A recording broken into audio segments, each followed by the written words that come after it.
Greetings from Washington. It's really my pleasure to say a few words for this UPU's 2010 Strategic Conference. I'm sorry not to be able to attend it in person, but I'm very happy to have this opportunity just to tell you what we're doing here and what we think about the global economy. Bonjour, juste quelques mots en français, puis je continuerai en anglais pour vous dire combien je suis content de pouvoir participer, même de loin, à cette conférence stratégique de l'Union Postale Universelle. Je vous dis bonjour de Washington et quelques commentaires d'abord sur l'économie mondiale. As we all know, the global recovery is going on, but it's very fragile. And that's the main point. It's fragile and also it's uneven, which means that in some part of the world, namely Asia, Latin America, things are going well, especially in South America, not only Brazil, but also smaller countries like Chile, Peru, Colombia, and even in Africa. You are in Kenya, in Africa, things are not going so bad. Of course, the crisis hit hard most African countries, but finally they are recovering very rapidly, and the remarkable thing is that they're recovering faster than they did in previous crises. So we expect for Africa a rate of growth in 2010 which will be around 5% and maybe 6% for 2011. Of course, you have differences among countries, but globally it's not that bad. When you look at the US, things are more uncertain, and it's difficult to know where it goes really. Some quarters have been rather good. Some are expecting that the end of the year will be weaker, which is probably true. But here in the IMF, we are rather on the optimistic side, saying that the recovery takes more time than expected, but we don't see the risk of a double dip as being very strong. Of course, there is a risk. There's always a risk. But it's not the baseline. The baseline is that the recovery will go on, and then the last part of the world, of course, is Europe, where the recovery is sluggish, and really that may be the biggest concern. There will be a recovery, growth will be back, but not that strong. And then the main question is growth for what? And of course, it's growth for jobs. And that's the main threat, to have a recovery, but finally a jobless recovery, which will let people without job with an increasing number of unemployed people or underemployed people. And then you have the next step, not only jobs, but job for wages, not job without decent wages. So we're far from the end of the crisis. Of course, the climax of the crisis, the financial side is probably, I say probably, you have to remain cautious, is probably behind us.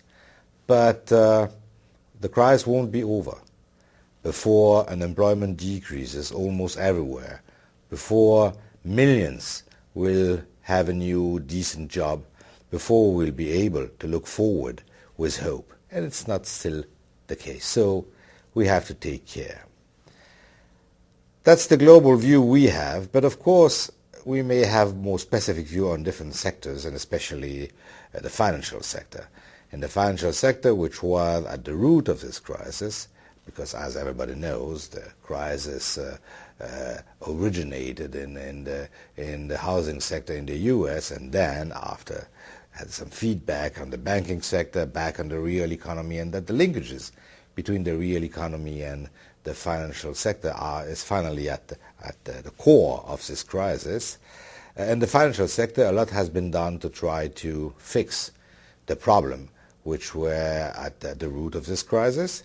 A lot has been done, it's fair to say, still a lot to do, and it's a difficult question, that's a very technical question, and for us the most important thing is not only that the solution will be given to the bad regulation and the lack of supervision of the system, but that those solutions will be solutions which will be global enough. Because if everybody builds its own system of regulation in the US, in Europe, in Japan, and if those systems are not really consistent, then we are sowing the seeds for the next crisis. So we're not out of the crisis, we haven't solved all the problems, but a lot has been done, and I think that we can all together be proud of the fact that coordination and the will to work together by most countries, including the biggest countries in the world, allowed to put in place policy which avoided a crisis which could have been much more difficult. Remember, 2 years ago, many were talking about a possible crisis as big as the Great Depression. It didn't happen, and it didn't happen because of the willingness of having consensus, because of the spirit of collaboration which took place in the different G20 in London, in Pittsburgh, in Toronto.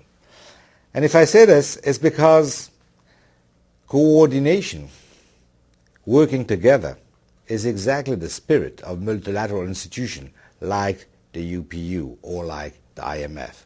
We're not doing the same job, but we have in common this idea that people have to work together to be able to provide a better service.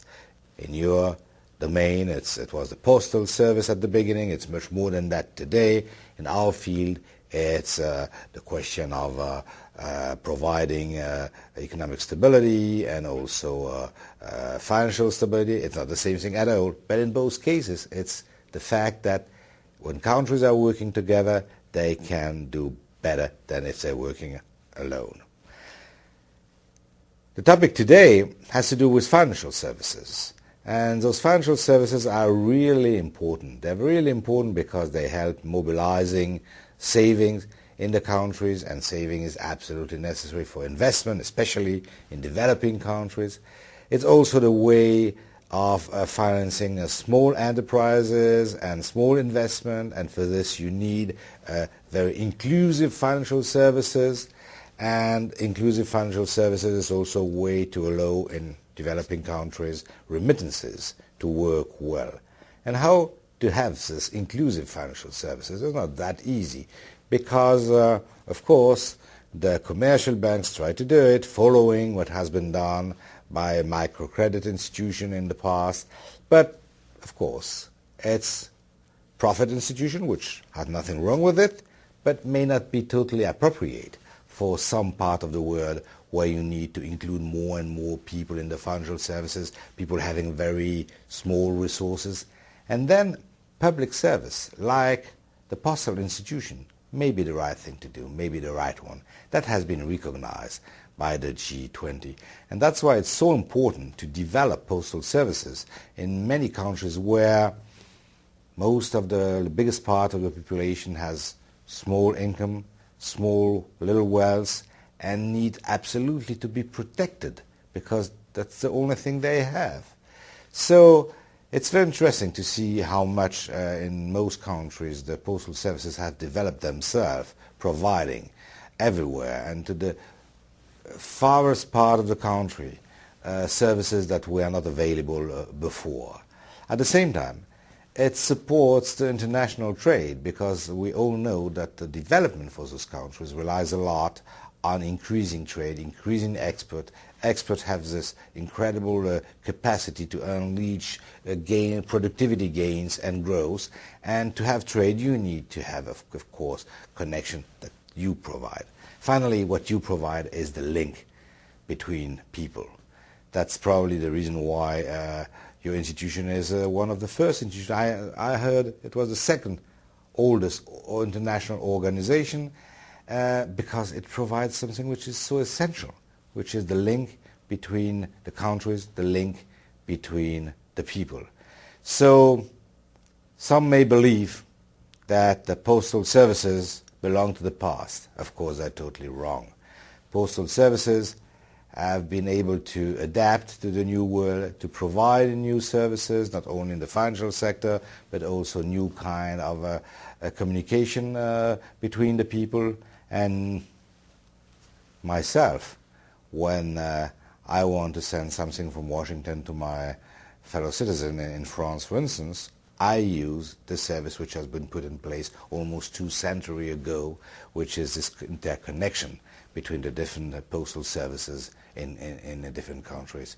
So I hope that you will have an interesting discussion on the way for your institution to go on as you did during the last years, trying to take your share in the global economy, provide the global economy with new services, and more than that, provide the people, especially in developing countries, with this kind of services that nobody else can provide, because finally, overall, you're a public service, and the public service is providing the kind of public good that this global economy is lacking the most.